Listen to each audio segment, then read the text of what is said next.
Hey everybody, what's going on? And welcome back to another Rogue Entertainment presents Collectable Past. Now, as we're waiting on Vinnie to join us because we just got done doing a wonderful end of the year stream over there with Red Gaze talking about all the projects that have been fulfilled and came in and been back this year. We are starting off here with Collectable Past, and we're going to talk about those things that we love from the past so much. And I see we already got some of the people that came through. We've seen Kias. Hoy, what's going on, buddy? And our buddy Tony from the Clown World Reviews. What is going on?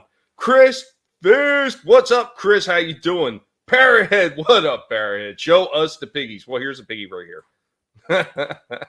Grumpy old ninja, what's going on, buddy? Thank you for joining us. And Shadowhawk Backs, Hill, all bow to the collective. Yes, we will assimilate all. I don't know how, but I know this is problematic. It's always problematic. The pigs are here, and we are causing trouble because that is exactly what we do. We do it because... Are you high? Maybe. I'm not really sure. It's a good possibility, though.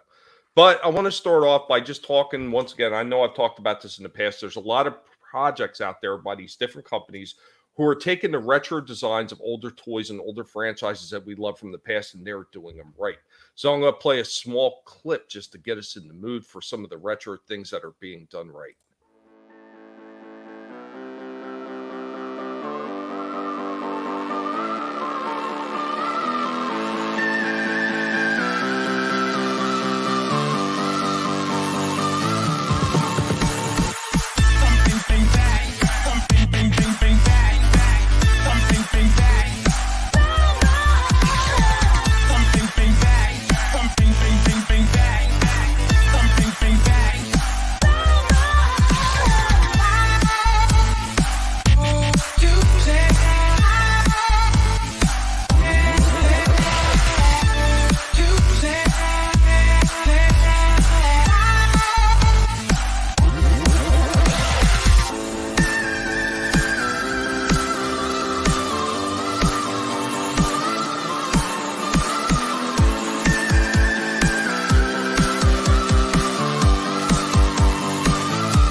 Hey, what's going on, Vinnie? So, I mean, that was just a little clip of some of the toys that I remember seeing that were being done right. I mean, this is one of the things that we want to see from all these companies that are out there producing these toys from our favorite franchises and more. We want to see the respect paid to the older stuff, and that's the stuff that is going to sell every single time. Dude, hell yeah, man. Absolutely. Sorry I was late. Literally, I was still talking with Red and Katie and Chris. I'm like, while I'm waiting for the link. I'm like, wow, where's the link? I had to refresh the stupid Twitter. Twitter's trying to hide our links now. See, even the collective's having problems with Twitter. What's going on? Speaking of Red Gaze, there he is in the chat. What's going on, Gaze? What up, Gaze? What's It's been forever, bro. I know, right? It seems like forever. What was that, like 2-3 minutes ago? Like we were really running late here. Right. The 29. What is going on? Welcome, buddy. Hell yeah, Vinnie and the Giddy. It's one and the same. We're both getters. I've seen That's this right. ITMNT figures. Yeah, they look amazing. I really wanted to pick them up, but they were like $30 some odd a piece, and it was like, at the moment, I was like, do I really want to spend that on them right this minute? And I decided not to. I might go back and pick them up because I really do have to take a closer look at them. Yeah, there's a couple things I passed on recently too. I'm like, not really in the budget right now. I tell you what, I have one that I was actually setting up to do on today's show. Is something that you actually told me about. You said you found the link for it. I picked up those secret jacks, which I'm going to have to do it next week because unfortunately, I don't know what has been going on with the internet lately, but the internet is getting a little bit wonky. Mostly it's affecting the Wi-Fi, but if everybody is draining from the Wi-Fi in the house, because, you know, I have my brother here and my wife's here, you know, if they're draining the Wi-Fi, it slows everything down when I'm trying to upload with the computer. And, you know, StreamYards is a beast when it comes to actually uploading stuff. So it kills me, and I had no time to get that up. So next week, on the Rogue Week, I will wind up showing off that Secret collection of the Rainmakers. Ooh, cool. Really nice set. I will say that I only transformed one of them though, because yeah, they were a pain in the ass to transform. What's going on, Keck? Yeah, and Shadow of the Kraken, guys. If you haven't, make sure to back that. We're getting close to the end. Pretty soon will be fulfillment, so you want to get on board. Yeah, all the pencils are completed now for the main story. So hell yeah, I'll be painting up like I got maybe 10 pages to paint. But yeah, it's going to be first quarter, and yeah, it's going to be killer. I can't wait. I really can't wait because again, I've been pouring so much detail into all aspects of this book. Yeah. Can't wait to see it. Sherry, hello there. Welcome. Hi, Sherry. So out of all the different toys that you've seen over the past year, like retro or things that even had like a retro aspect to it, what would probably be your favorite pick out of this past year? Damn, that is tough. That is damn tough. I know, and you've had a lot of good ones too, like the Doc Ock one. That was this past year. Yeah, I think maybe that Doc Ock. That thing is really killer. I'm looking at it right now. But yeah, I just did a new review as well. I got a bootleg version of a Green Goblin. I don't know if you've seen the. I seen the thumbnail for it. I did share it out. I didn't have a chance to watch it yet because I was actually in the middle of doing paperwork with my brother for the nursing home, which he goes into on the by the 8th, I think it is. So I was actually in the middle of that. I didn't have a chance to watch it, but it reminded me very much of the old Mego figures, which I do have the old Mego Green Goblin figure, and it reminded me so much of that. Is that like a cloth outfit that he has on? The purple is on it. I mean, I could pull up real quick for you as well if you want to share screen. Oh yeah, sure. Real quick while you're doing that, how's it going, Tina? Welcome, and Steeg. What's going on? I am doing okay today. I have no complaints. I mean, other than wanting to throttle somebody from CenturyLink. King of the Squibs, what's going on, buddy? Welcome. Hail to Guineas. To Guineas. So many... I'm not even going to say it this time. It's just Guineas, YouTube. Ha ha. Somebody's shooting off fireworks outside the window. Sorry if it's distracting if you guys hear that. That's probably Walton up in the tree. Just tell him to stop. He's so excited. There's a new tree here. Share that. But yeah, this is like the inside box art on the thing, which again they do a really cool job with that. I'll keep it on mute for now. But yeah, like I think they did just a stellar job on this piece. He's got two different trays when you open it up. So yeah, he's got the glider, the figure, his pumpkin bombs, the satchel. And then underneath, he's got like the base with the like a metal bendy pole, which is pretty killer. Oh yeah, that is all cloth outfit. Well, yeah, but the green on him, it's like a rubbery kind of material. It's not cloth. It's I don't know, sort of like spandex, but a little bit tougher, more durable. Huh. Which is really interesting. This is the same company that actually made a couple of the other bootleg figures that I have, like that Robin that I reviewed kind of recently. The figure from The Boys, Billy the Butcher and all that. They've been doing just an amazing job, but like, look at this thing all together. Like, that is pretty damn. And I see that's why I assumed it was an all cloth outfit, because I seen the seam on the green part too, and it so reminded me of the like one piece jumpsuits that Mego used to do on their figures. Okay. Yeah. But yeah, no, this thing is just, it's amazing. It's the 1/6 scale. So yeah, they're all in the same line. Well, the same scale with the Hot Toys. But yeah, the quality's definitely there on these things. And again, this is, bootleg. That's why he's called the Green Menace, not the Green Goblin. Right. I'm surprised it's like the little name change and they're kind of okay. Although I know if Marvel wanted to step in, they could have. Well, I like the idea that you're saying that they got like the bendable metal pole on that. Yeah. That just makes a lot more sense, especially if you want to figure that looks like he's actually in the air. Oh, for sure, man, for sure. And like, because he is brand new. I didn't go too extreme with poses, but you could get him in more kind of crazy poses. I do it a little bit more towards the end of the video, but yeah, no, these things are pretty sick. So there's like all the stuff that he comes with. So I do the breakdowns usually on everything, and you just plug in all these pieces, and yeah, basically the smoke becomes like a stand for him. But yeah, if you want extra support, then you could definitely use that other bigger base with the pole. That's awesome. The only thing it looks like they didn't include was an exploding pumpkin bomb. Yeah, no exploding one.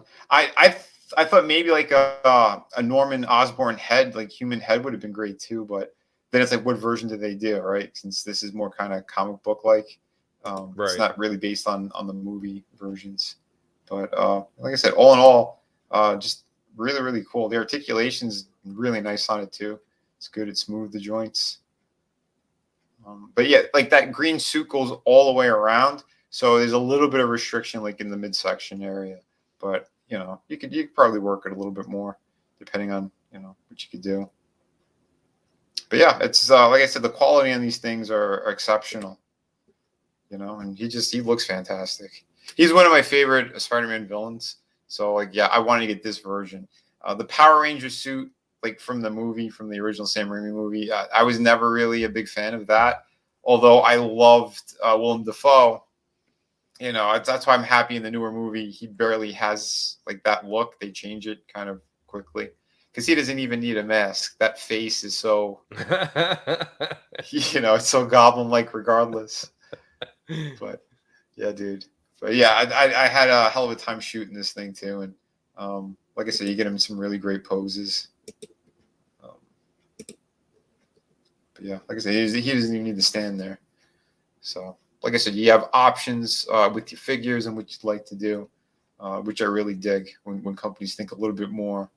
Because like I was kind of unclear on how they would do something like that, and I'm like, oh, that's ingenious, having like the smoke like that. So it's kind of like hovering on its own. Pretty sweet. But yeah, like it's sturdy enough that you could actually, get a foot in there and hold them up.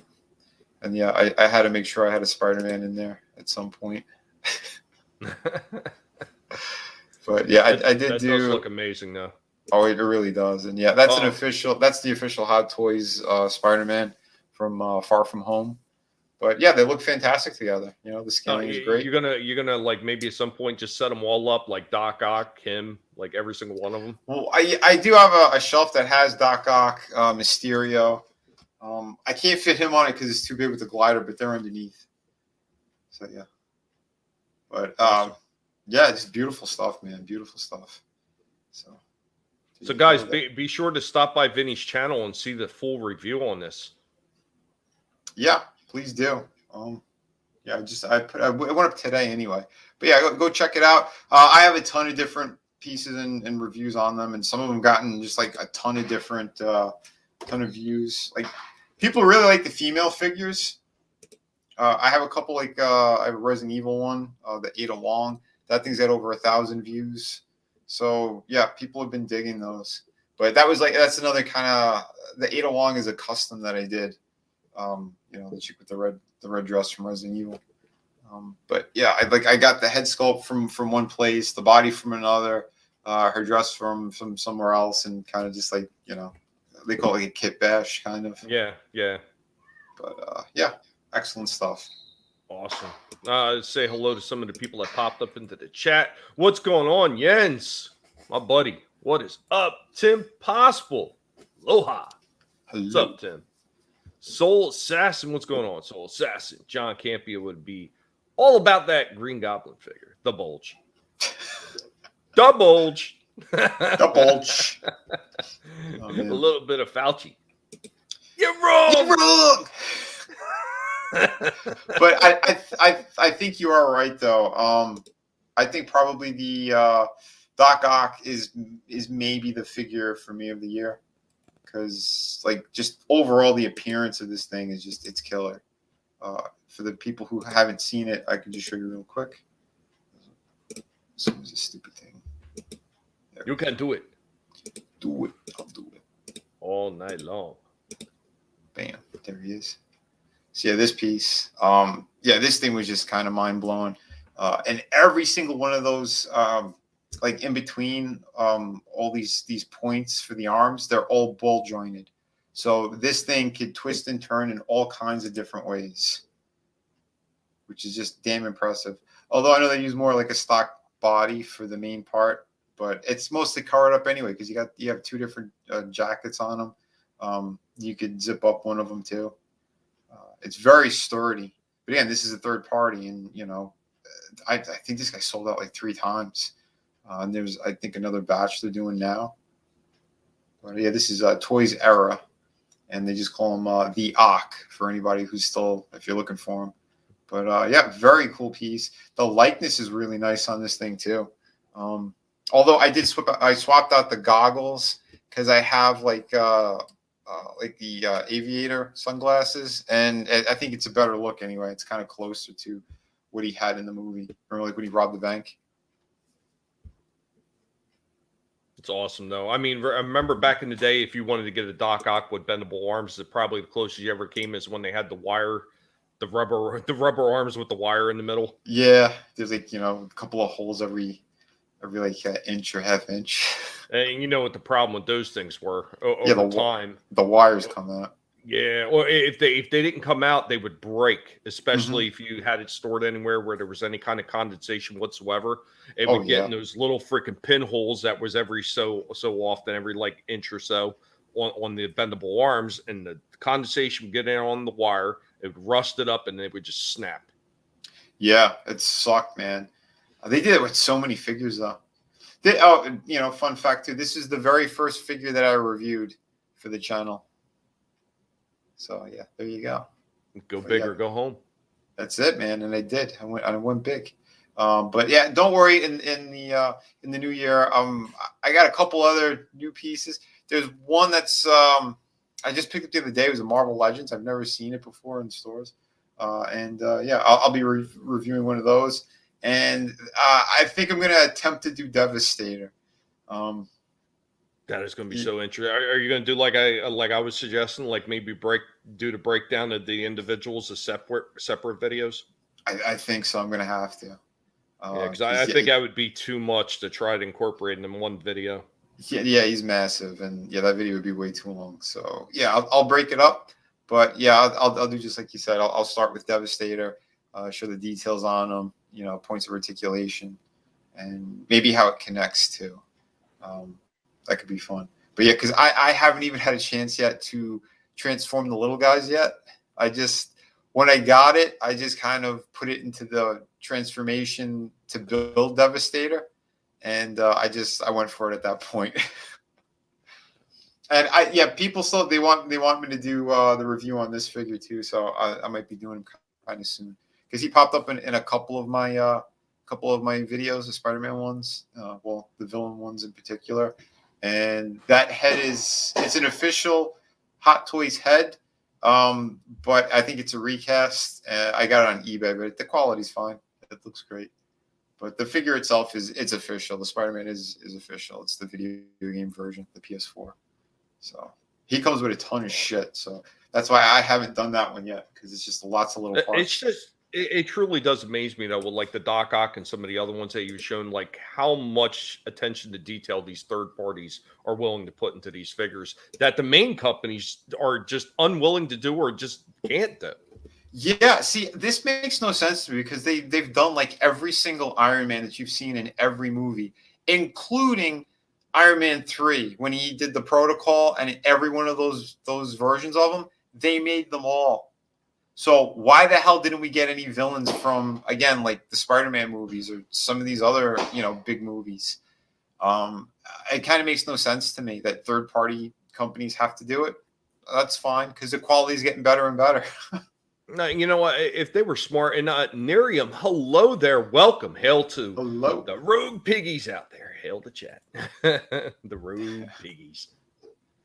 We're getting these because it's irritating YouTube every time we say it. But you know, what Masters of the Universe did when they were doing the like the origin type figures, is they actually did ones where it was like it was Keldor. who turns into Skeletor, and then they had the I forget what the other guy's called, and then he turns into Trapjaw.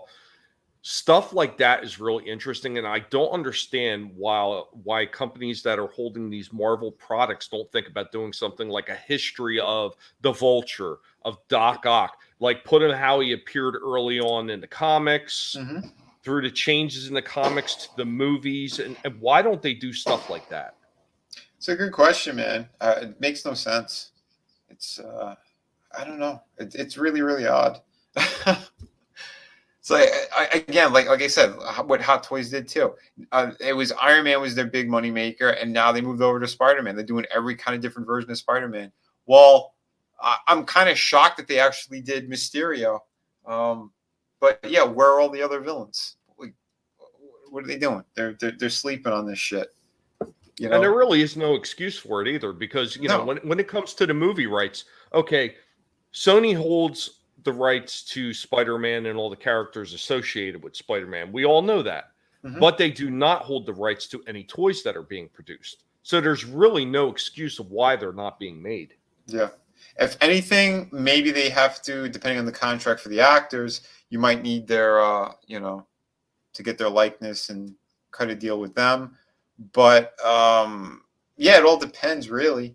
But even still, like, there's a lot of villains where you wouldn't even have to see the face. Because, like, again, like the Mysterio figure, no one knew at the last minute they threw in the likeness of Jake Gyllenhaal. But every time they advertised him, he was, like, on pre-order for, like, I don't know, close to 2 years. They did not show that head sculpt. They waited, like, till, like, literally the month that he was shipping. And they went, okay, well, look, we have this now, too.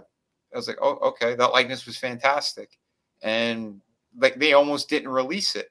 So yeah, so I don't know, they could get around certain actors' faces too, because like I said, we didn't even know we were gonna get that.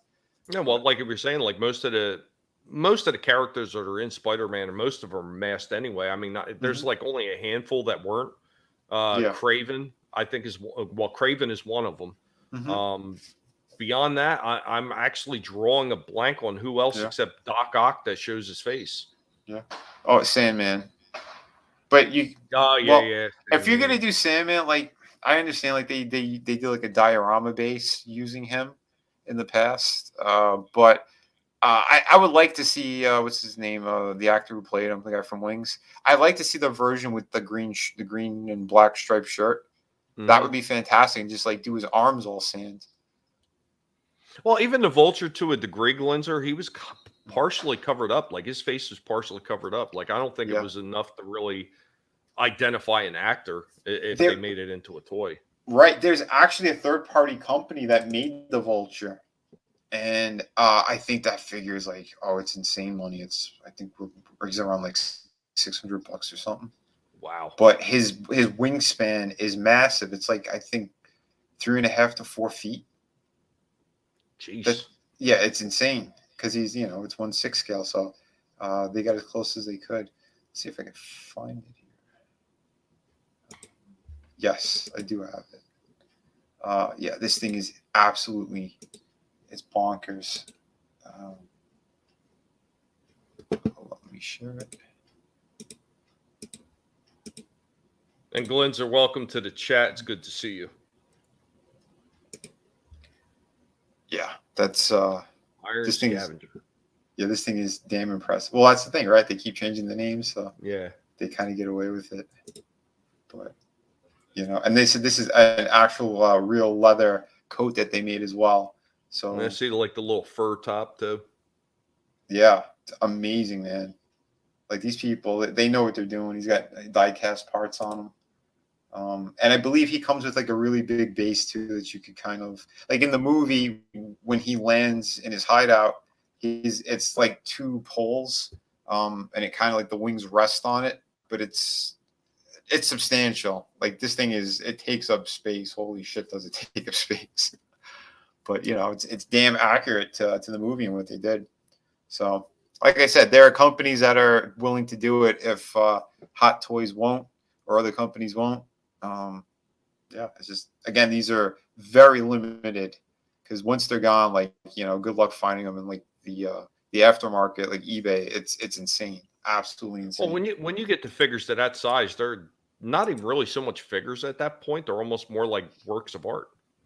Well, they are, man. I mean, like they're pretty much movable statues. It's kind of how I look at it. You know. Oh, this was a pretty cool photo. I think you guys might dig it. Dude, Vision from the Marvel movies holding a mini Vision. Awesome. So yeah, I mean, you can see how close they get to the damn detail and the accuracy. So yeah, my hat goes off to these people, man, because again, whatever materials that they use as well, they hold up pretty well. The thing is, I hate when they use the fake leather, like on these jackets and shit, because they will disintegrate. Like one of the very first Hot Toys figures I had, his coat it became like confetti. Really? Yeah, that was And that's ridiculous. kind of crazy. In the 80s, you remember when they were doing the big 12-inch dolls, like they had the Indiana Jones and they had some of the Star Wars figures, and they had like that. What was they were using that cheap pleather stuff. Yep. A lot of times, as long as you didn't like leave that thing baking in the sun, those damn things will hold up. Because the one I pulled out of my dad's house, the jacket held up completely. Even Wow. the belt, because he came with like a little like pleather belt with the gun holster on the side, and it had like a little strap or something to put the fake bullwhip on. All that held up. That's amazing. Because yeah, I don't know. It's just because of Florida, but I heard too. People said if you put it back in the box, it's going to deteriorate like 3 times as quickly. So maybe Well, I that think was it has it. something to do with being able to put it in a spot where it gets a little bit of air, and that even goes for some of the older figures that I picked up. Like I have some of the old Battlestar Galactica figures, like the Cylon Raider, and stuff like that, the Cylons and stuff. And the one Cylon, because he was sitting in a closed shoebox container, is something about the rubber, because they didn't use all plastic on. They used also like this rubber like plastic that they used on the legs and stuff, and it Okay. heats up and it starts becoming soft and it becomes tacky. Shit. Yeah, and if you have that next to another toy, and if the other toy is like a hard plastic, it will melt into the other toy. And it's the Holy same crap. thing with some of those. Yeah, some of those you remember back in the day when you used to have like the rubber figurines. They were just like, let's say it was a completely rubber Superman or a rubber King Kong or something like that. Well, those old rubber figures are another one. There's something about the rubber that they used in those older toys like that. Yeah, if you put it up against anything, it just melts right into it. I had it was a rubber, just complete rubber King Kong, an older school one, and it was sitting on top of my old Tyco racetrack set. It melted the whole top of the Tyco racetrack. It just Wow. melted right into it. Like you could pull the rubber figure off and it will be fine, but that plastic on whatever toy it was resting on destroyed. Like Toxic it's material. crazy. Yeah, it's crazy how bad it destroys it. ETAP, what's going on? Hail, gentlemen in the panel. Hail, brother. Everyone in the chat. Nice. Yeah, is ETAP he's gonna be on next week, right? Or yes. Well, he's going to start off with being on a Monday stream. So beautiful, man. Beautiful. He's already got some things he's going to be showing off too. He's going to be bringing some really cool toys to show off. Excellent, man. Yeah, he mentioned it. I'm like, all right, I can't wait. Glenzer. Hope Native Americans don't accuse Vision cosplay of appropriation. Devil Flyer. Hail, Vinnie. Hail, chat. Hail. Melt spots. Yeah, it's horrible. And I'm just going to skip right over our comrades. Rubber and plastic don't mix. No, they don't. Like, if you get some of the newer toys with the rubber that they were using on them, it's not so bad. Yeah, it's a chemical reaction. Absolutely. It's the older stuff. The older stuff, I don't know what they did in the process when they were making the rubber on a lot of those things. It destroyed shit. Like even the Transformers in '84, some of those old rubber tires, if you left them on top of another Transformer and they heated up just a little bit, melt the shit out of it. Another thing I found to keep away from old Transformers, and I did this completely by accident when I was packing up and I left from one house to come over here to the new house. I'd thrown a bunch of Transformers in a box, and somehow a couple of incense cones fell in with my Transformers, and one of them, the incense cones, landed on one of my Technobots, and apparently incense cones will melt right through the plastic. Holy crap. I don't know if it's because of the bromine that was in the plastic back then or what it is, but yeah, it melts right into it like butter. Like it's insane. It's Yeah, I know, insane how man. quickly it'll destroy them.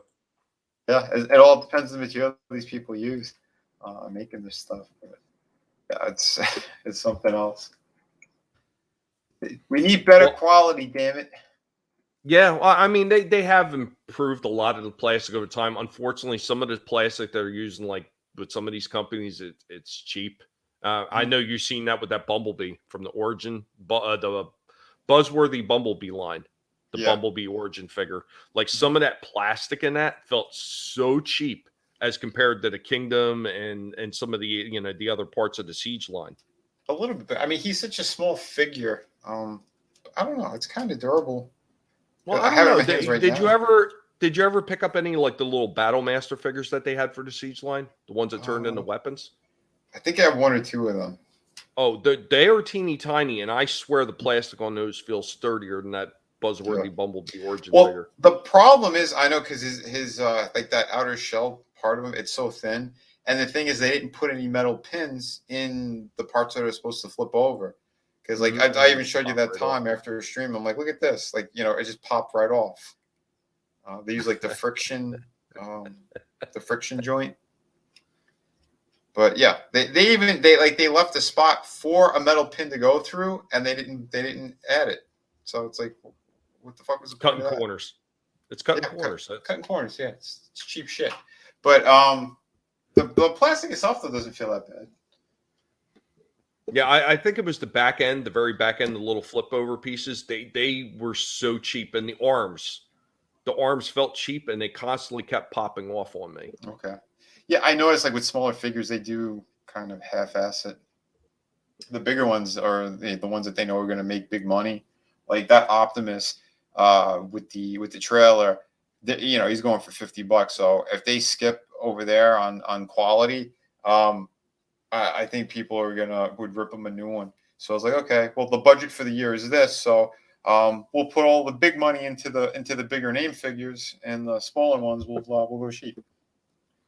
And well, I mean, like early on when they had like the Generations line, Generations line, they really skimped out on that line. Like that line, like everything about those figures felt cheap. Like every time I went to transform one of them, I swore they were going to break. Oh, geez. And then, when they got into the Combiner War, Power of the Primes and then Combiner Wars, the figures were improving in quality in those lines. And it seemed like that quality carried over into the Siege line, minus a few figures here and there. There was a few figures. There was a few pieces on them that felt kind of flimsy or cheap. But for the most part, that entire Siege line, it was just so well done. Like everything was so well engineered. And all the parts felt sturdy on most of them. Yeah, the Siege line really got me back into it because I was like, oh, I'll just get one or two. I'm like, these are actually really good. And, I ended up getting a whole bunch of them. And the attention to the G1 detailing that they paid on a lot of those figures. I know, because a lot of people bitched at first. They thought there was too much detail and they were too dirty looking. I'm like, these look fucking great. Like, what are they complaining about? And then we got better versions anyway when they did like the Earthrise line. Well, look at how much dirtier they looked when they wound up doing the Netflix series. Oh yeah, the Netflix ones. They really went out of their way to make it look like the metal was really like got dirt and grime all over it. Yeah, it made the original versions look pretty clean. Yeah, pretty much. In comparison, right? I still like the Cybertronian version of Starscream. That was one of the first ones I picked up. Well, yeah. Well, when I got the Seeker Jet, I mean, it's the same mold reused. I just don't recall the Starscream one that I have. I don't recall the cannons, because when I was going over the Rainmakers, their shoulder-mounted cannons were extremely loose.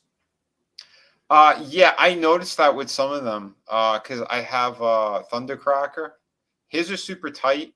Starscream was loose, and which is the Skywarp. Was that the black and purple one? Yes. Yeah, him. His are really tight. so they're not slipping, they're not coming out at all.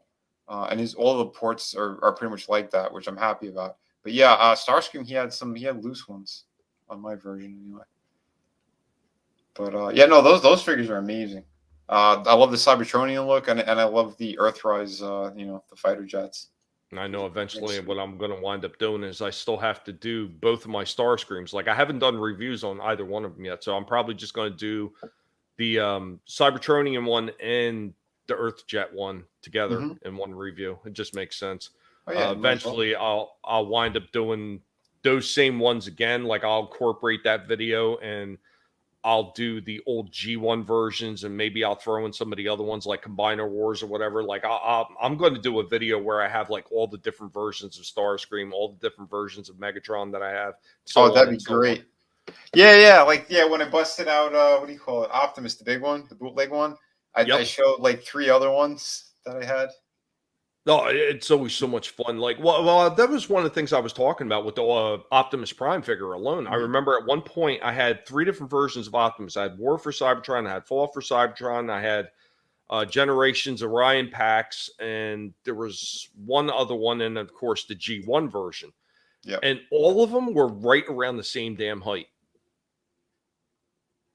Wow, which was just so odd because a lot of the other figures they weren't even close to being like in the same scale. Like you put the Megatron one next to any of the other ones, that none of them are in scale with one another. But the Optimus Prime, like early on, it was like they were keeping that same height and they were keeping it in scale with the G1 version. Yeah. Oh, by the way, I was right. I did the review on the Back to the Future as well. They did use the mold from Sideswipe. Oh, did they? Yeah, they changed the outer shells. What they did, and they modified the front of the car.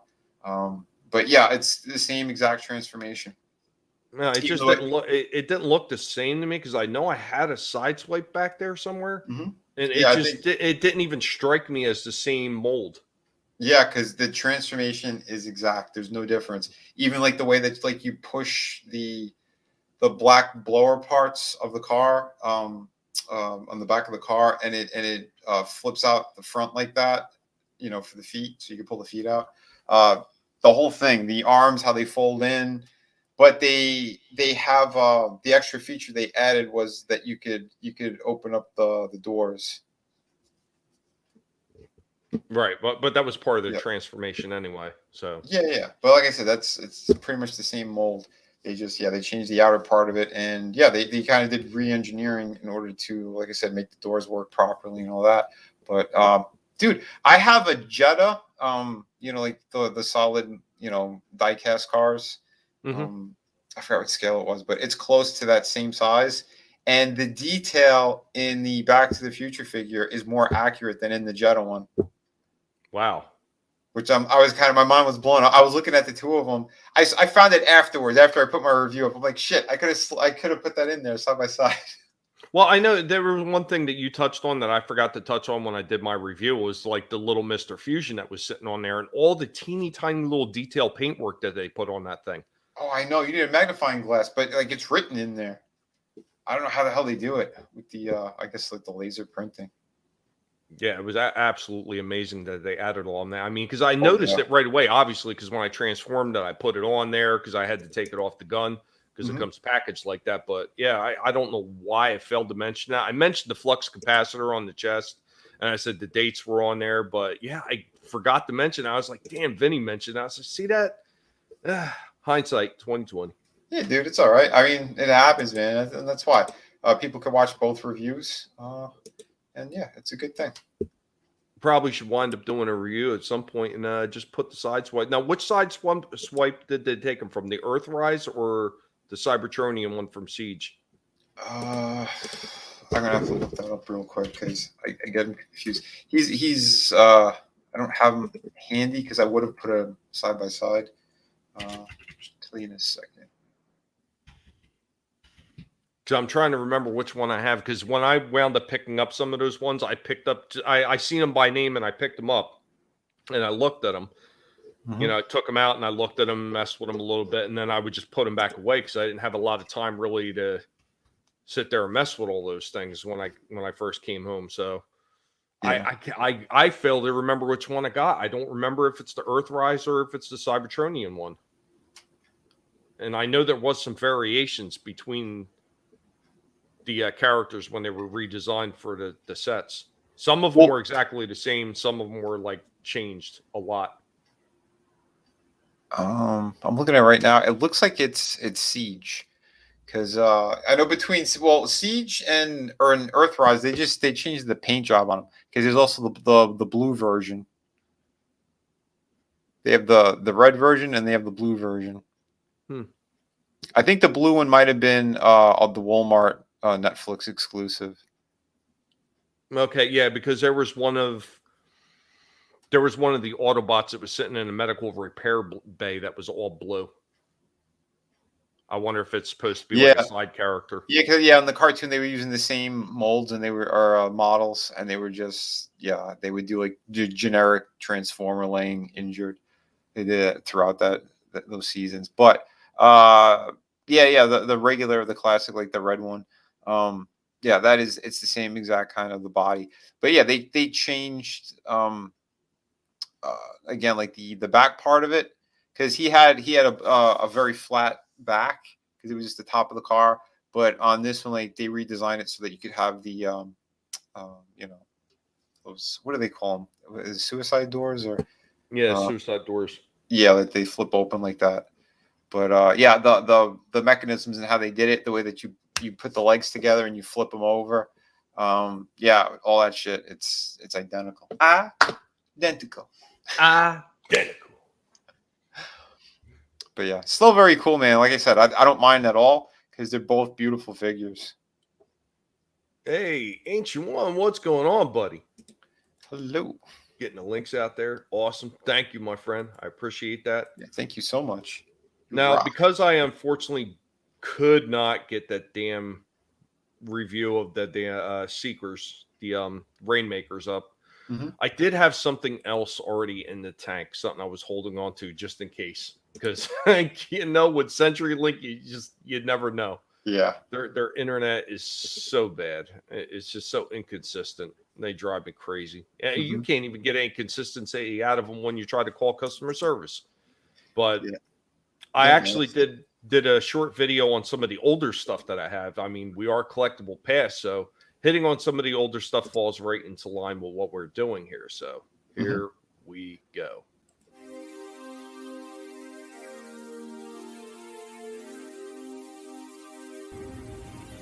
So today on Retro Discussion, I decided I was going to show off some more of the items that I got stuffed away in the room. Well, this old General Lee for the 3 3/4 inch figures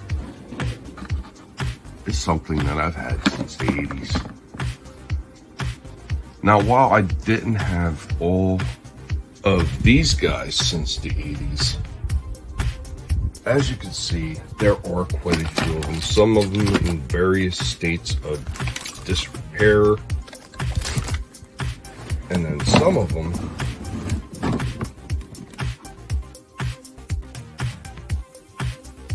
complete. Many of them ready to go right up on the shelf, even with some original bagged weapons. And of course, like I've said many times before, these are just a few of many crates that I have filled with old Transformers. Love these things. All the Micro Machine type figures that are laying around. All the old McDonald's, of course the old McChangeable toys, and so many others just laying around. It's like a wasteland of yesteryears in this place. Even some of the GoBots.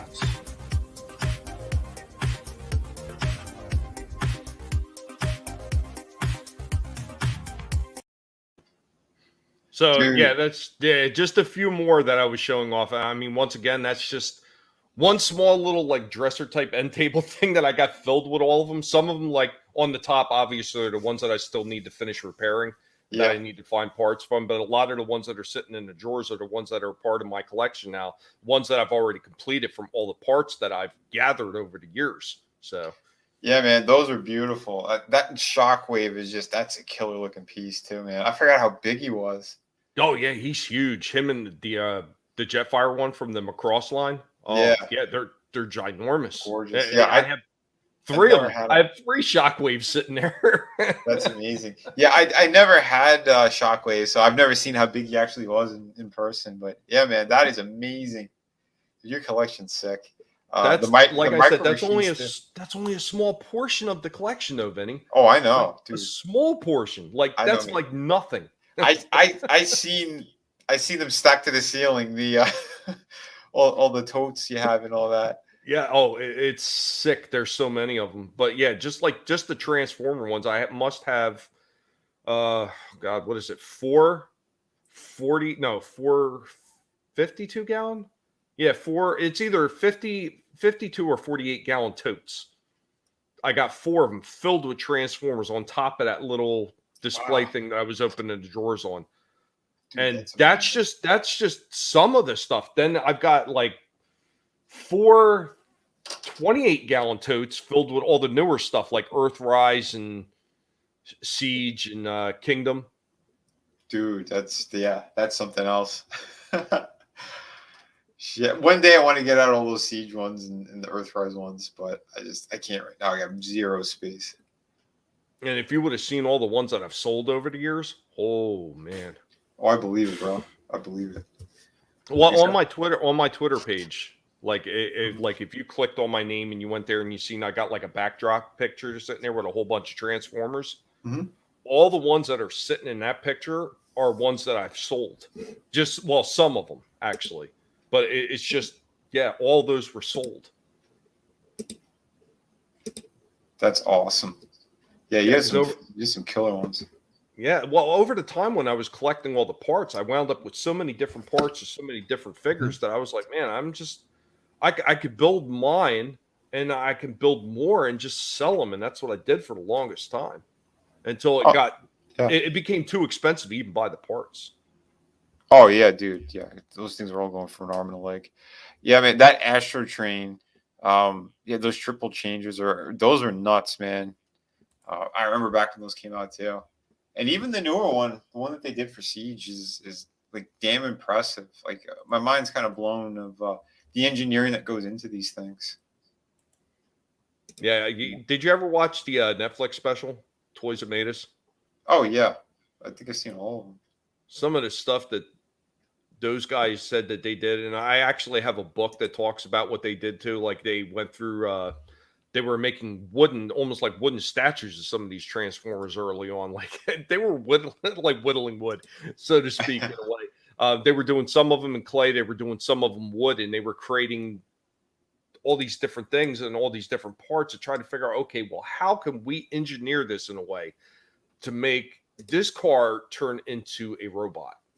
Mm-hmm. It was just amazing all the work that they put into it. I know, dude. Yeah. It's clay, wood, and they just they worked it. I don't, dude. It's something else, man. Because I know with the computers, I'm sure it's still kind of tricky, but it's way easier. And if there's a mistake or something, they could fix it quite easily, and everything becomes super flush, and But yeah, man, it's impressive. Just the technology and how it's used to make all this stuff. Even when I was working in the industry. Like everything was drawn out first, then brought to the sculptors. They would sculpt it. We'd have revision processes back and forth. And then like just a few years later, they changed the process altogether. And a lot of companies were using RealScan, and now it's all ZBrush. It's all on the computer pretty much. So yeah, you could get really, really accurate. That's there should be no excuse for having bad likenesses either on figures. Like if it's some for a movie or whatever, because with those programs you could literally like do like a slight ghost version of it and do like an overlay kind of thing and just pull the clay or the digital clay into place, and you could have perfect likenesses. You know what I mean? Absolutely. Well, it's not like the early days. I remember the early days when they were doing the 3D scanning for people. It was a hit or miss in the early days, because I remember some of those ones where they were doing people. I mean, they didn't even look like a person at all. Like, it wasn't even dude, I know. close. Well, when I was working at McFarlane, they had the license for Metallica, and I remember they told all the guys you have to be clean shaven, and if you have short hair, you could pull your hair back. And pretty much 3 of the guys did what they said, and their likenesses came out perfect. But Lars was a dick, the drummer. He grew out his fucking beard on purpose just to be an asshole. You talking about that Lars Ulcer guy? Oh yeah, Lars Ulcer, Ulrich, whatever it is. But yeah, so they had to re-sculpt his fucking head from scratch because they couldn't use any of it. But yeah, it's funny how dickish some of these people were. But yeah, I mean, and those figures came out beautiful, but the bodies were all sculpted. And I know, like, a lot of the third parties, that's what they'll do. They won't even use like the computer. However they do it, it looks like it's more traditional steps, and the bodies are usually like stock bodies, unless there's a character that has a very specific shape. Then yeah, they might do something different. But well, a lot of the early stuff was the same stuff that they wound up using for stop motion, like the motion capture stuff. Yeah, that was like the early stuff they were using when they were trying to get people's faces. It was like they were using little pinpoints and everything to kind of mold somebody's face. And where the technology has gone since then, it's just amazing. Because here's the thing, man. It'd be like any artist. Like if I sat down and I drew a portrait, which I'm kind of known for as well. My likenesses are that good, that spot on. Anyone who has my art books could see that, by the way. Available through City of Venus website or campaign. Yeah, you would take, like, for me, if I'm going to do a proper likeness, I would usually get, and a lot of people don't do this, they might just get like one photo, like they want like the front on view of a person, and they'll just use that and look at it while they're drawing, right? For me, I'll take a couple of different photos. I'll do 3/4 view, whatever, just so I kind of know the structure of a person's face, and that way if I kind of change the lighting while I'm drawing it, so I'll show shading in a different way. Well, let's say from the front on view, you can't really see how far like the forehead would pop out on a certain character, or the brow bone or a cheekbone. But if you have 3/4 view, you have all these different kind of angles. You can kind of piece it together in your head, almost like someone at a crime scene trying to put together how a crime happened or a murder or whatever. If you have the extra evidence, then you can kind of paint the perfect picture. It's kind of the same way, I think. And that's what the sculptors used to do. They would get like all these turnarounds of someone's head, and they would try to recreate it. And then another trick, they would take a flashlight and try to go and create the different kind of shadows and planes of the face in order to capture a likeness properly. It's all pretty pretty cool and ingenious, and that's what the Renaissance artists did as well. No, absolutely. Real quick, I want to say hello to some of the people that just popped up in the chat. Immortal Coil, what's going on, Immortal? Author Stephen Walt, what's up, Walt? And Eric K is in the house as well. What's up, Eric K? Hello. Lasso of Truth. What's going on, Lasso of Truth? And I know Nelson the Gentleman has also joined us. Hello, boyos. Kenner needs an hour. Let's make him have it. Yeah, I agree with that. Yeah. Walton and I were over on Immortal on his channel. Was it last night? Last night, yeah. Yeah, great time. We had a great time. Anyone, if you haven't yet subscribed to Immortal, he's got a great channel. He's an awesome dude. Stop by. See the savage perspective. That's right.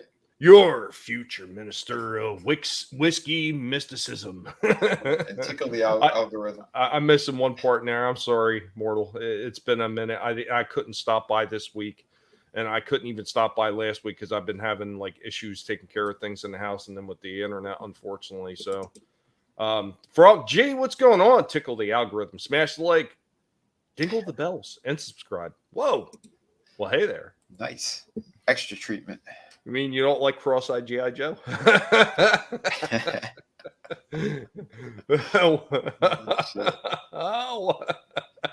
I'm not going to repeat that.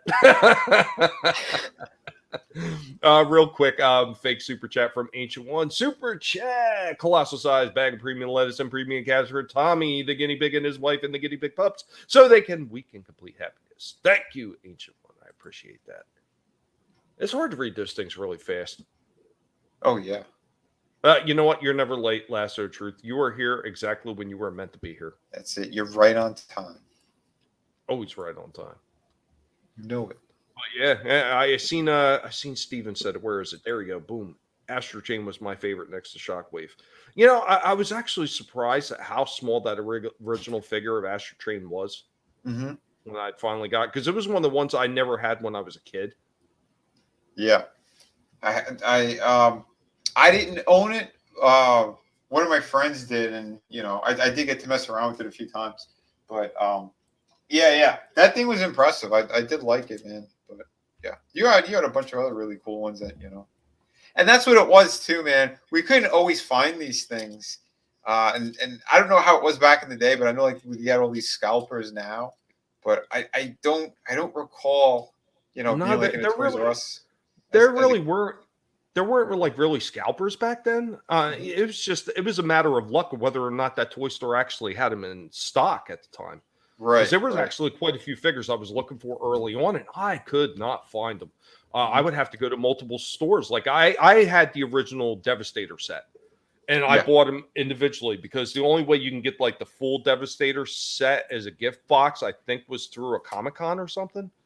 Because it wasn't something that was sold in stores. Yeah, that's insane, there was a few of them like that. They had an aerial bot set like that too, where it was a gift set, and it's very rare. And I actually had that one. Unfortunately, with all my original Transformers, they were all stolen. So, but yeah, I went out to. I was going out to Kitty City. I was going out to Toys R Us. I was even stopping in Kmart and other places like that just to get all the different Constructicons, because one store would probably have 3 or 4 of them. Yeah, but they wouldn't have the last 2. So I had to chase them around to all these different stores until I finally picked them all up. Right. But that's what I'm saying too, man. You still got damn lucky because at least where I was in New York, dude, we couldn't find shit. And my cousin, he was one of the first ones that, you know, we actually seen one of the Combiner kind of figures altogether. It was the evil cars, the Stunticons. Yeah, those suckers. My cousin actually, he was able to get his hands on all of them, and he actually built the damn thing. I've got them all. Yeah, like big. I guess that's a big surprise, right? not at all. Well, you know which ones I did sell though right away. What's that? I had the Protocons. Oh yeah. I think they were called the Protocon, or was it? I think so. I think it was or was it C-Cons? Wait a minute. Maybe it was C-Cons. That set, I never cared for it. I never liked it. It was the only combiner set after Devastator that wound up having 6 figures. Yeah. Except for I think Monstructor, which was part of the Pretender series, but they were tiny. They weren't. Was the main body like a manta ray? Or the main body of that one was actually a snapping turtle. Snapping turtle, that was it. Yeah. But I remember extra, that one. Yeah, the extra guy, the 6th guy, he would turn into the gun, and you would just like plug the extra pieces on, and he would become the gun. Right. I never liked that set. I had the full set, like all the pieces were there, all the guns and everything. I sold that shit early on.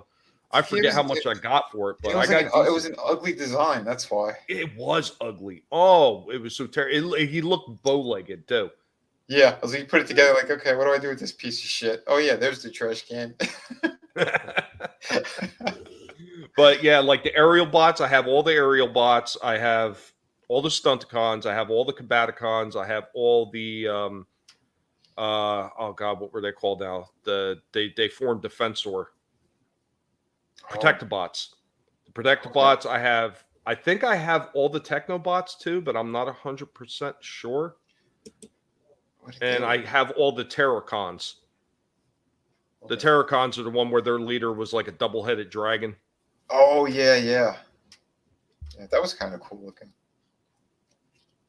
But yeah, like I've got, like I said, I got tons more in those other totes, like just filled with all these G1s and all the G1 parts. And Dude, that's sweet. it's amazing. It is amazing. The hardest one for me to recollect so far, though, was Swoop from the Dinobots, because everybody broke him. He always broke in the same places. He broke at the wings and he broke at the beak, because it was something about the way they designed that head with the beak. It was hard plastic top with a soft rubber bottom to the beak that mounted in there with the screws, and it would just tear that soft rubber up, and it would always snap. Yeah, that sucks, man. You know, and that's the one thing too. Everyone's like, "Oh yeah, we want more rubber tires and shit on these figures." But yeah, people seem to forget if you don't use the right stuff, yeah, it will disintegrate, fall apart, or break. Mm-hmm. And Jason Lee Tucker, what's going on, buddy? How you doing? One more fake super chat from Ancient One. Video of Tommy the guinea pig conducting an experiment where he transforms Vinnie art into an actual guinea pig, as seen in the live chat. Oh shit. Nelson, gentlemen, why was there no guinea pig transformer in Beast Wars? Yeah, absolutely. I don't know why. They should have. That's a good question. I'm going to promote for it. I'm going to call up to Carr and tell him, look, we need a guinea pig. It is imperative that the collective have a pig in Transformers universe. Let's make this happen. Yeah, let's do it. That'd be a good way to promote your book too. Get the pirate guinea pig in there. I'd be down for it. Let's do it. Let's do it. We can have like a little mini sapling tree that transforms into a gun. Walton could be there. I still say we still have to have a syringe that turns into Dr. Death. we definitely need that. We could have a bottle of scotch that turns into Pelosi.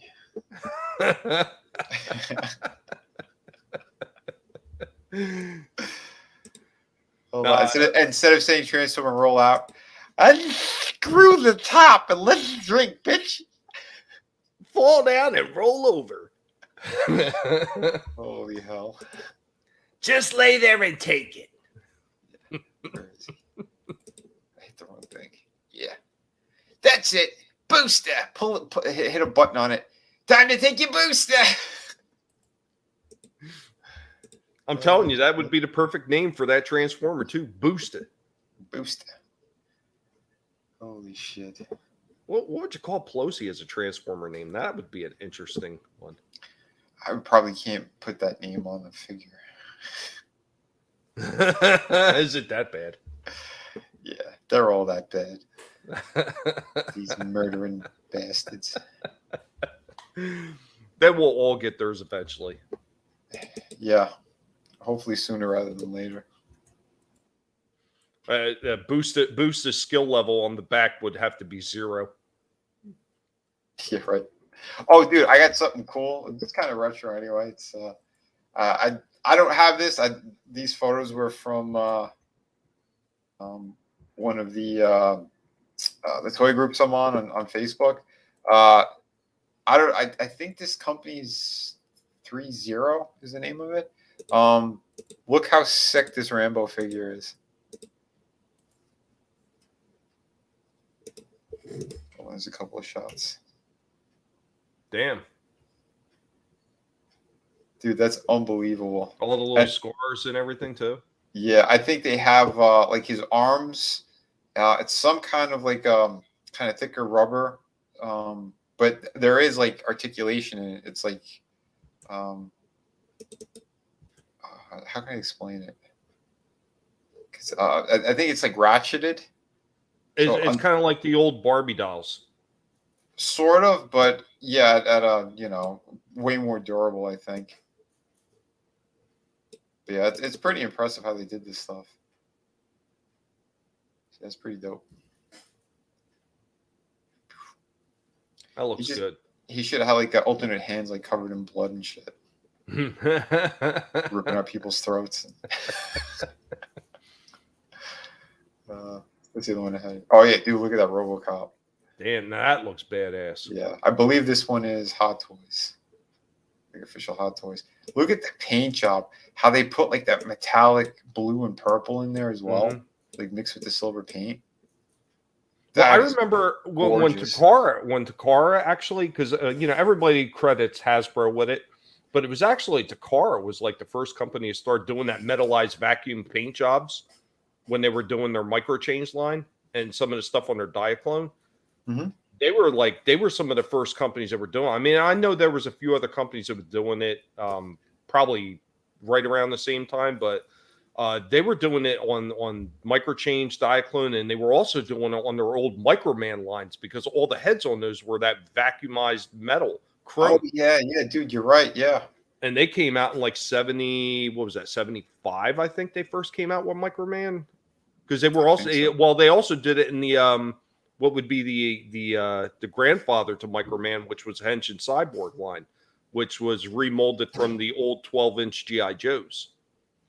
Wow, that's amazing. Dude, you mentioned G.I. Joes. I had a neighbor in New York, who her sons had like all the original G.I. Joe figures. She found them in a box. Like, dude, what was it? Maybe, shit. I was still a kid at that time, but like, you'd think like she could have given it to us because like we were really clear. Our families were close and stuff. No, she grabbed the whole box and threw them out. Original GI Joes. Those things are thousands of dollars. Yeah, especially if you get some of the really ones, the harder ones to find. Like I remember when they first started doing they started doing things that were kind of gimmicky for GI Joe, and they gave some of them like real hair. Yeah, and that didn't last very long. Mm-hmm. So if you could find those, I mean, they were worth a lot of money. Oh yeah, it's kind of insane. Yeah, I heard about that one, Nelson. that was a while ago. I don't know if that was legit or not, but I did hear about that. Cracked me up. That's a guinea right there. That's a real guinea. We can get behind. Was the mom hot? I don't know about that. Another fake super chat. Oh, but yeah. So Steven says, Rogue Entertainment toys, Vinnie Art. Let's make that happen.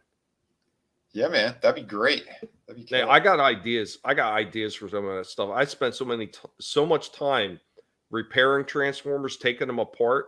Mm-hmm. I might be able to partially engineer some of those things. That'd be pretty damn cool. Well, you wouldn't believe all the little pieces and all the little things that go even just into Optimus Prime. All the mini springs and everything else that are in there. Like instead of just like regular springs, they also had like spring clips in there, like in his arms, and they all had to go in a certain way, sit in a certain position. They had to, there's a whole bunch of stuff in those figures. Like most people just don't even realize the engineering that they brought to those toys was astounding, especially compared to some of the other stuff that they originally founded their company on. Mm-hmm. Because, I mean, up until that point, Takara was like, they were making baby dolls. They were making like the wind-up tin toys. I mean, they weren't doing anything like action figures. And their first foray was the 12-inch G.I. Joes that they brought over. I don't know how you had the patience to fix those things, man. Because like I'm hearing like these tiny springs and shit, and I don't know. I've tried to fix things in the past, and a couple of things I've been able to. But if it's really like super finicky shit or tiny little things to kind of put together, man, dude, like my patience goes out the window. Well, you know what? The absolute worst that I've ever worked on, and I actually got to rework on them again because the placement for one of the springs moved after I got the two halves of his shell together with Shockwave. Because Shockwave, when you put him together, he's got these big giant springs in the upper arms that push into the ratcheting mechanism on there. It's got like two different sets of gear teeth. And then it's got a spring behind it so it lifts up and moves so it doesn't wear out the ratcheting mechanism real quick. Then he's got a couple more springs like that in his legs, in the lower half of the legs, and then a couple of spring plates that are sitting in there also. And when you got to take one half of them and put it together with the other half, some of the springs sit in the top half, some springs sit in the bottom half. So you got to try to hold all that together and squeeze these two shells together and make sure you get everything in the little posts because there's posts for some of those springs and everything that it's got to sit in there just perfectly.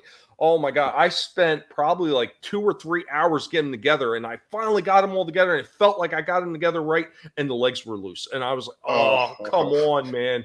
Come on. Like the first couple times the springs kept popping out of the arms, and I'm all by myself trying to hold all this together. I'm like trying to use tape, and I was like, damn, I don't know how they got these things together in the factory. It was absolutely insane. Yeah, but dude. yeah, he is the worst to work on. Absolute worst. Oh, I believe it, man. Yeah, if that were me, you'd probably see a bunch of holes in the wall too. Because I'd be punching shit. No, I had it, son of a. Yeah. Now I walked away and started kicking things. I went outside, started kicking the wall and stuff.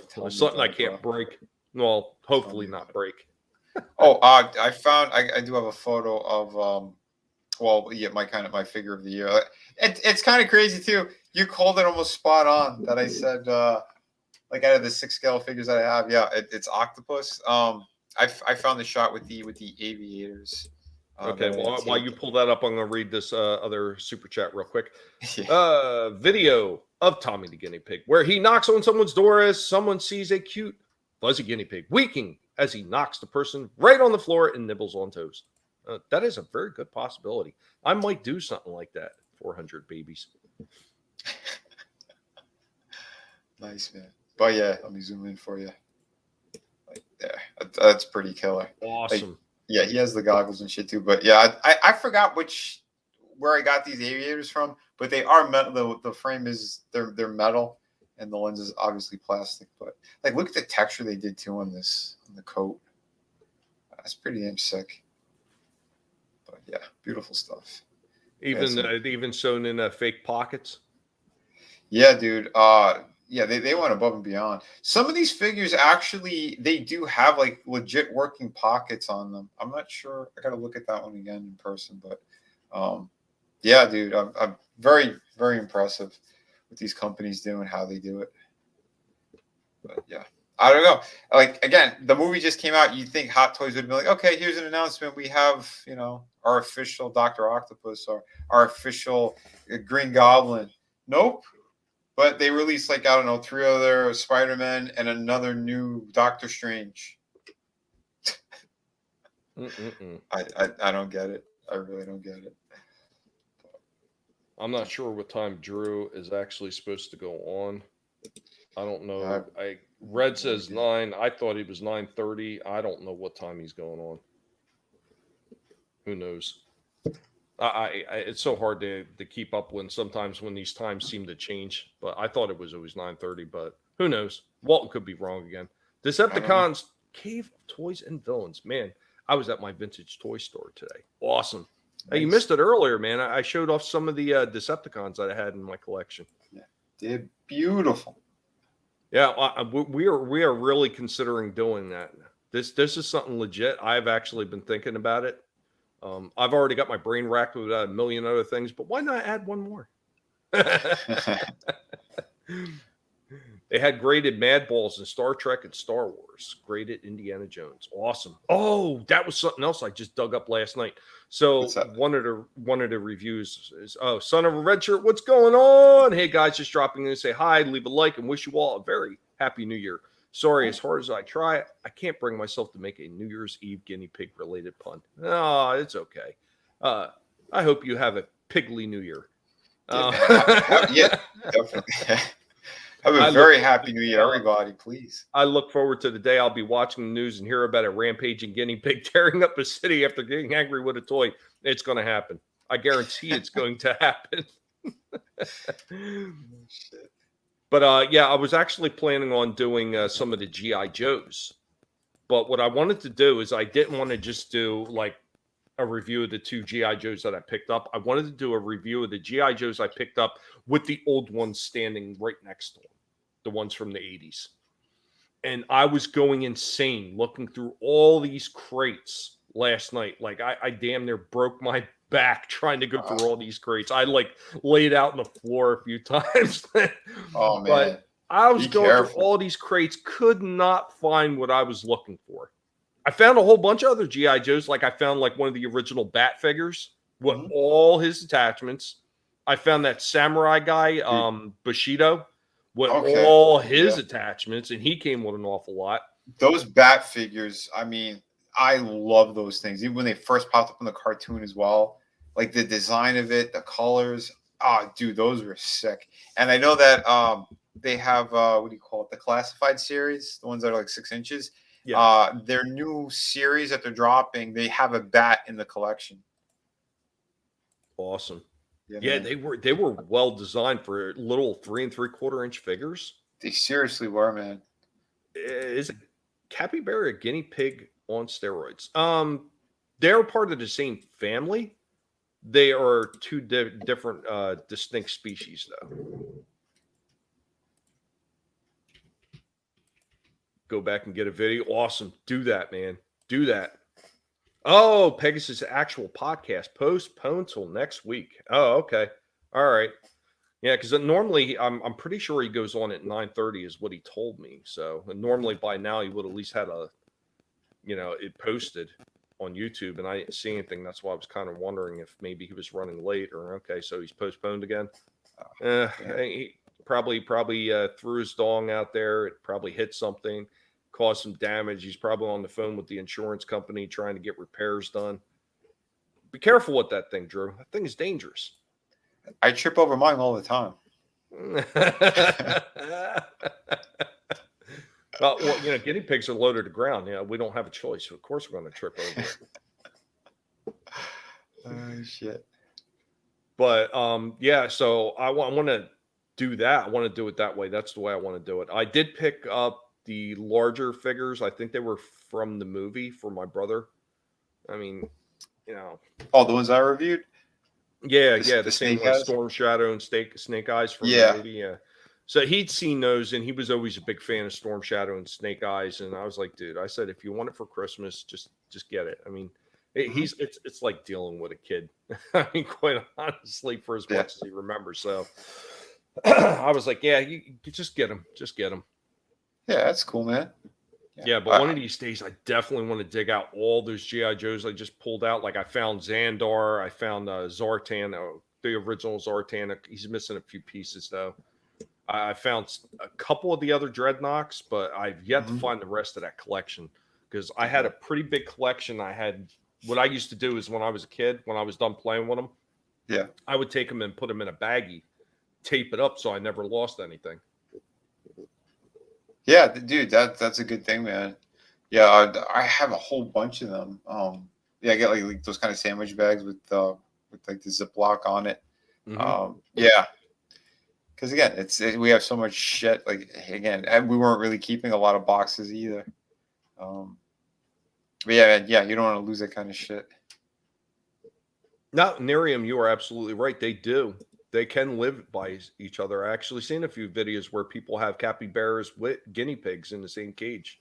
That's cool. The capybaras are very gentle, but unfortunately, capybaras love chewing on wood. And it's the reason why I will never get one because I don't want to lose all my furniture. Damn.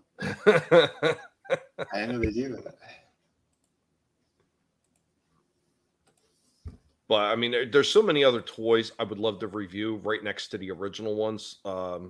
Unfortunately, there are some of those figures that are in pieces. I found some of the old Masters of the Universe, Skeletor, Hordak, both of them in pieces. Like there's a body here, an arm there, a leg there. Like they're all the rubber that they use to connect the legs, through the crotch like that, always fucking broke.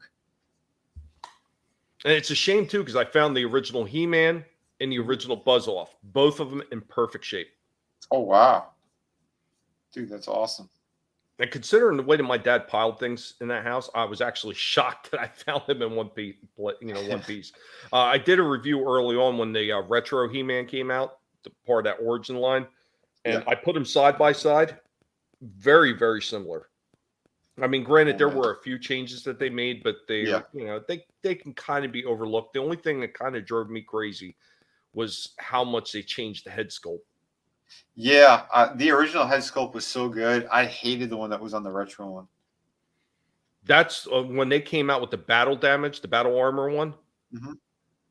they included an older style looking head with that one, and I really appreciated that. I thought that That's was cool. cool. I didn't pick up that figure though, Mhm. because I was never a huge fan of the battle damaged He-Man. Yeah. But But I'd now- seen both. I'd seen both of them, Skeletor and the He-Man. And now you Yeah. go look for them, you can't find. The only one you could find is you could find battle damaged He-Man with Battle Cat. Okay, yeah. Yeah, for a time, dude, they were everywhere. There was someone that I knew down here. They have a channel too, Collector's Crush, and they would do like a Skeletor count every time they went toy hunting. They would just go in there, and you'd see like some were like, "Oh, here's 23, here's 17 of them," you know, because that's pretty much was on all the pegs.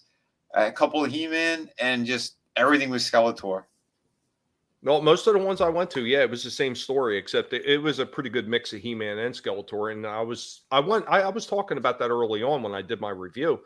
Like one of the strange turnarounds in this time when they did these re-releases is the original ones when they came out, they didn't make enough He-Man and Skeletor. So there were none on the shelves. Like everybody was picking up Man-at-Arms and Beastman and all the other ones, but there was no He-Man and Skeletor to be found. And that's why they kept re-releasing He-Man and Skeletor over and over again. You didn't see any of the other characters being re-released. Yeah. That's why you got Battle Damage, He-Man and Skeletor, Terror Claw, and I forget what the other one was, where He-Man had like a bolo weapon or something like that. Flying Fist He-Man. They also had one, they were like cap powered or something like that. I think so. But like I said, to their credit though, with these kind of, you know, those retro re-release whatever, they sold all of them. Like I'd never seen them on sale. They were always full price, and they were always gone. So, well, like when I was going out looking for them, I mean, I was lucky enough and fortunate enough apparently to be there at the right time, and I managed to find Evelyn. I found Tila, found Beastman, found Man-at-Arms. You know, of course, He-Man and Skeletor. yeah. I seen one Merman, but unfortunately that one was the packaging was all smashed up, and I was worried maybe something was wrong with the figure, so I was like, nah, forget that one. I did find the new release of the Beastman, which was the Lords of Power, and then the Eternian Goddess, which was the green sorceress. Yep. But all the other ones, like a lot of the other ones, like, you know, Merman, I could never found again. I never found the Orko one that they were supposed to be releasing. Yeah, I've never seen Orko, but I think almost all the other ones at one time or another. But again, I wasn't collecting any of them, and you know, I just, yeah, this is the line I wasn't getting. But if I were to get them, I would have probably had every single figure except for Orko, because I never saw Orko. But at least one time or another, I saw them all. There was one time I saw Stratos. One time I saw the Roboto dude. You know, which you turn his waist and you can see all the gears moving. Yeah, no, that's his name, Roboto. Yeah. Yeah, I like freaking all of them. I think even Ram Man. Pretty sure I've seen him too once. But when I picked up mine, I think I picked up the deluxe version because they had two versions of him. They had the regular peg version, which was the peg version, $15 one, and then they had the upgraded one, which was, I think they were 30 or 20 something or 30. They were a bit more. But I picked up the upgraded one, which came with like extra weapons and hands and the head and everything like that. Nice. Yeah, I did the review. Matter of fact, I showed that one of the earlier Collectable Past. Yes, you did. Yes, you did. did. I remember that. And what was the one dude? He was all yellow and blue, and he had like blue skin, a yellow helmet. What the hell was his name? Like he spun like his upper half. I know which one you're talking about, but I can't think of the name of that one. Yeah, I seen that dude as well. I was like, they made him? Holy crap! I can't think of his name. I have yet to see Castle Grayskull anywhere, though. Oh yeah, I've never seen that. I would love to pick that one up. That was one of the things I never got as a child. My dad would not spend that much money on something like that. Unless it was Star Wars. Then he went out of his way to buy me Star Wars stuff. Like when I was a kid, he bought me the Droid Factory. He bought me the Cantina. Cool. he bought one other place. I forget what it was, but then he had bought me Darth Vader's TIE Fighter. He bought me an X-Wing. He bought me the Land Speeder. Like when it came to Star Wars, he didn't care about spending the extra money on Star Wars, but anything else like He-Man or I don't feel like spending money on that. He only went to spending money on stuff that he was kind of partially interested in too. Right. That's awesome. But yeah, dude, such good figures, good figures. Like as a kid, I love the G.I. Joe stuff, and we had like a handful of vehicles and stuff, but never like the really big pieces. There was one kid in the neighborhood who was all rich and shit. I remember we went to his house once. He had pretty much everything you could imagine. He had the aircraft carrier, the USS Flag. That thing was tremendous. He had the fucking the shuttle, and jets, and we're sitting there with our mouth hanging open. It looked like remember that movie with Richard Pryor, The Toy? Yes, like that. I'm like, with him and Gleason. Yeah, this whole room was just like stacked with shit. I'm like, oh my god, it's good to be rich. Yeah, like as far as G.I. Joes, the only ones that my dad ever picked up, he picked up the early version of G.I. Joe. He picked up the Vamp, which was like the weird Jeep with the gun on top. Oh yeah. And it came with the pilot, or the driver rather. I think his name was Clutch. From what I remember, the biggest piece that we ever had, I got it on for my birthday, and my brother and I had to share it. It was one of the Cobra. It was like this big black jet that had a smaller piece that was attached to it that you could kind of take off like a separate. I can't remember the name of it, not for the life of me, but it came with a pilot, and the thing was huge. It was all black, and like the windows were all red on it. Like some kind of military. Yeah. It was kind of like almost a Blackbird looking vehicle. Yeah. That's exactly what it looked like Blackbird from X-Men, like that jet that they had. I know they had some kind of cowboy-like figure. I don't remember what he was called. They did have some kind of cowboy figure. Yeah, they did. Yeah, I think his chest or his legs, like they flip over and like they had guns that came out. Do you remember when He-Man took cues from GoBots? Remember at the end, GoBots did the Rock Lords? Oh, yeah. And He-Man incorporated that too. They had these guys that turned into like boulders. Yeah, I had those. Yeah. Vinnie knew Richie Rich. Yes, he did. Yeah, that kid was a little punk, man. His mom was really nice, I remember. But yeah, he was a little spoiled shit. I think years later, my cousin actually he moved near that area and he beat the shit out of him.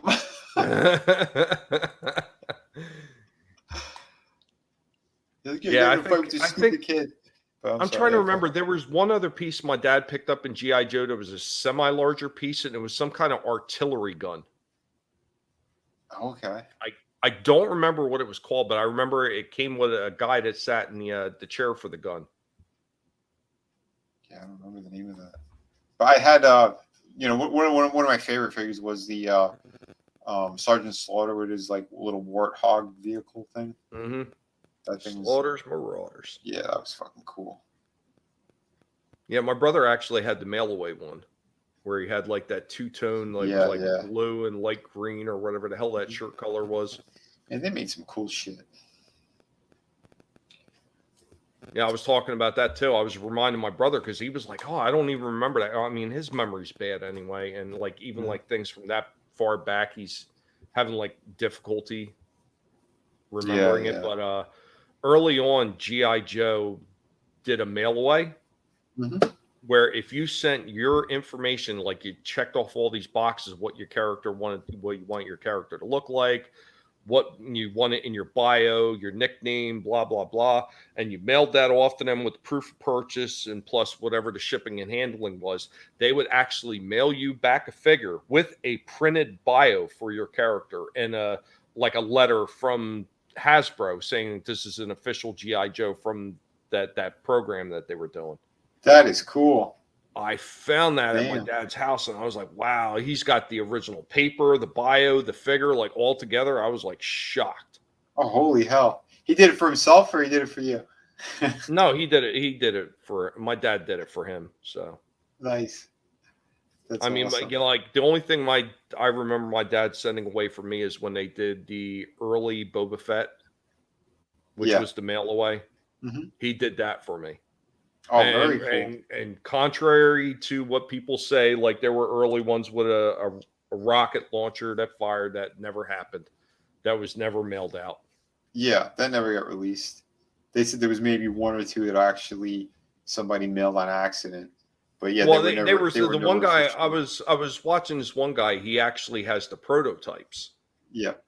and he says, as far as he knows, the prototypes were made, but they never went into production. Okay. So yeah, the people. Rio Blast, yeah, that's it, Okay. Frankie. And what's going on, Yeah. Frankie? How you doing? Hey, Frank. Yeah, the Boulder guys. Yep. Mhm. Fisto versus Clawful. Yeah.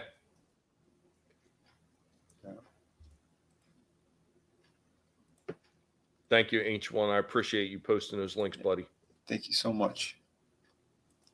And in case anybody wants to look it up, the links for Vinnie's books are posted in the description down below. Make sure you take a look. At the very least, share them out. Send them out. Facebook. Yeah, please do. Instagram. Twitter. Yeah, hopefully in the next week or two, I might have my prototype. But I'm gonna do like a little standee. It's kind of toy-ish related. I'm doing a standee for Shadow of the Kraken.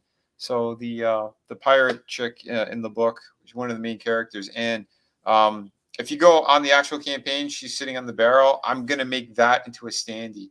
So yeah, I sent the files out, and yeah, it's they're working on it. So Are you gonna try to one up Chris? Or are you gonna like wind up doing a Shadow of the Kraken ship standee at some point?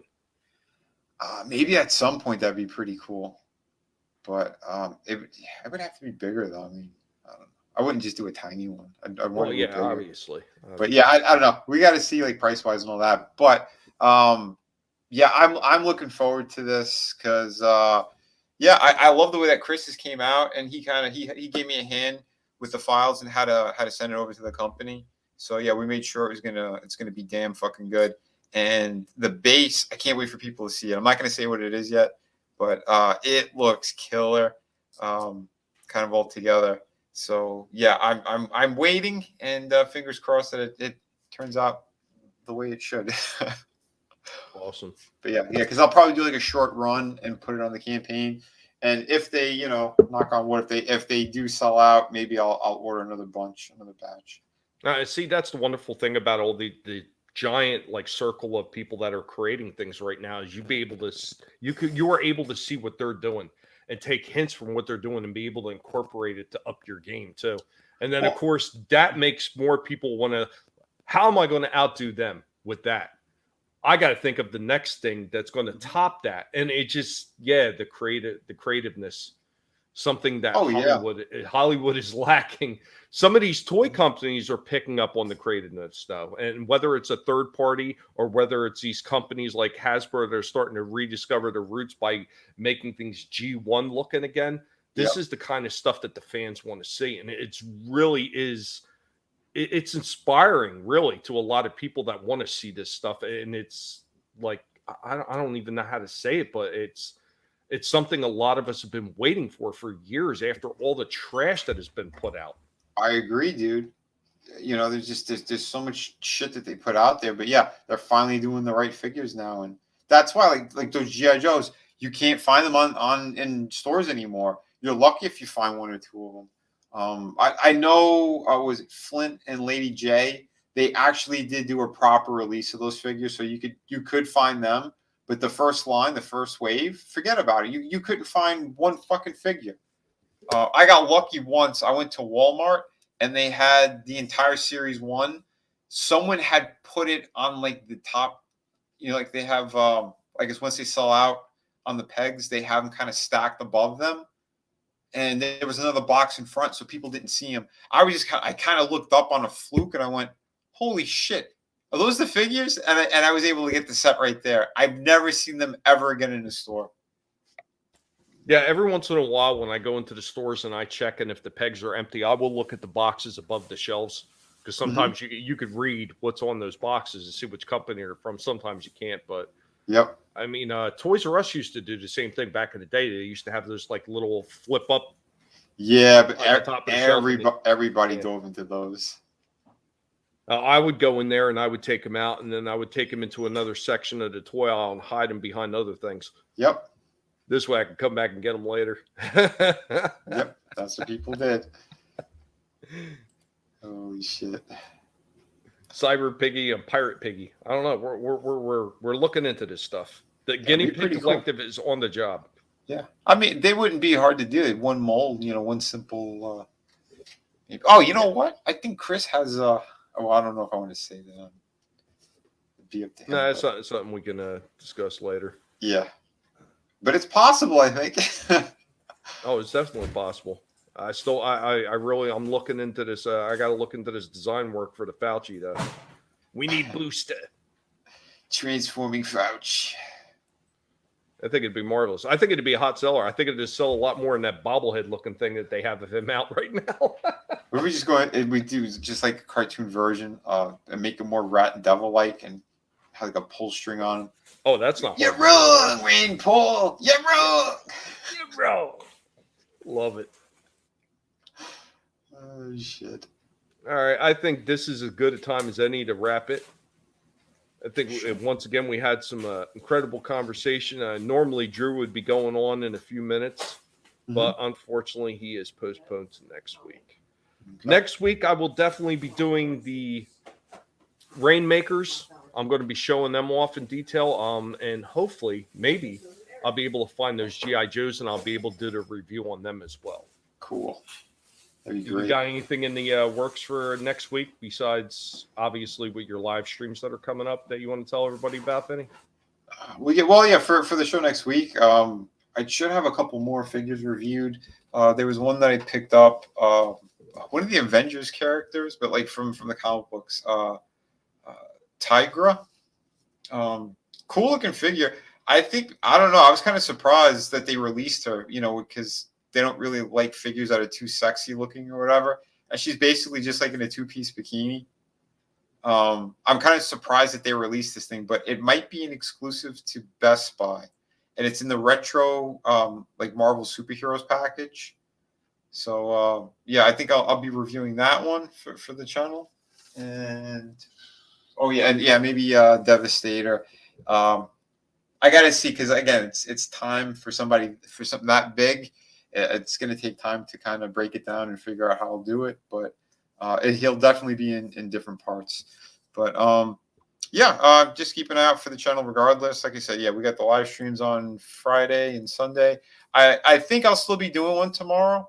I might as well. It's the last one of the year, so I'll probably do that. They're typically about 5 p.m. So keep an eye out for that. And Sunday should be the chill stream. So and it should be a Rogue chill stream actually, since because everything's starting on Saturday. Saturday's right. Kicking off Rogue Week. Rogue. Be careful if you're around trees. You may find a falling Walton just dropping out of it. You don't want to get hit with one of them. He tries to hump every leaf. So when he gets to the top, it gets a little tricky, so he falls. But guys, make sure you check out the description for Vinny down below. And I know it's been posted in the chat a few times. Make sure you go over there and subscribe. Check out those toy reviews that Vinny is doing. Stop by Friday and stop by Sunday for Vinny as well. I want to thank everybody that's been in the chat. You guys are the greatest. You are the best chat on YouTube. And we really do appreciate every time that you come by and you were showing that love for us. We appreciate you very much. Remember, never let anybody tell you what you can and can't say, what you should or should not watch. Love the things that you love. And if you want to, hate the things that you hate, because there ain't nothing wrong with that, because it's showing these people what you actually want to spend your money on. And that's what these companies really need to pay attention to. Thank God that there are a few that are doing it right, because we need to see more of it. Hell yeah. So But everybody. anyway, guys, again, if Ancient One, if you want to raid somebody, you can go ahead and just put it in there. Make sure to put the hashtag guinea pig swarm when you arrive at that channel, just to let them know that we sent you over there. Thank you so much, guys. Blake Harrison, I'll raid your mom.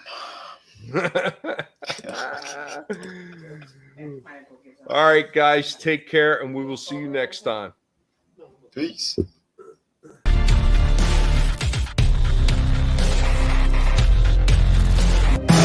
This is where we hold them! This is where we fight!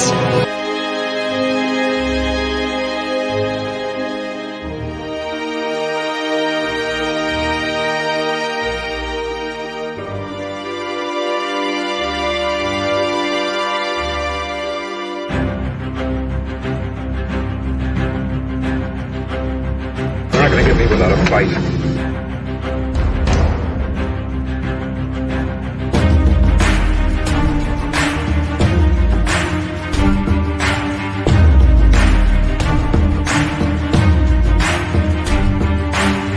Not praising anymore. It's not like, oh, look, it's the road leader. Everybody, Wes Moody of the West Moody Webcast here. Red Gaze on YouTube. I have the Red Gaze on Twitter. I guess I'm the camel toe. I don't know. Anyway, As you see it on screen right now, at Vinnie Art. I just of the place to be reviews. Tommy and the guinea pig collective, nibbling off toes, strange mysteries and hidden histories of the world. What's happening, savages? This is a mortal coil. I am author Stephen Walton, the fandom menace historian, your historian.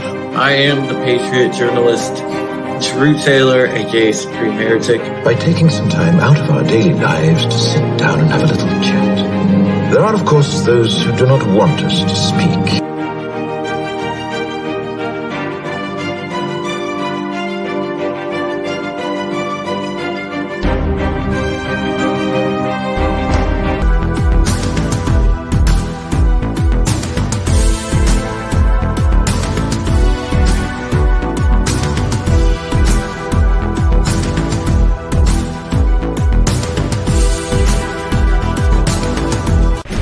Here comes the silence.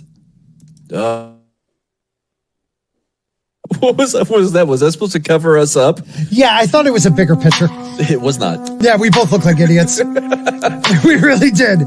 All right. We went from 17 down to 8 people after that opening. That was fantastic. Probably because most of them had to go to the ear doctor. I don't know the correct term for the ear doctor.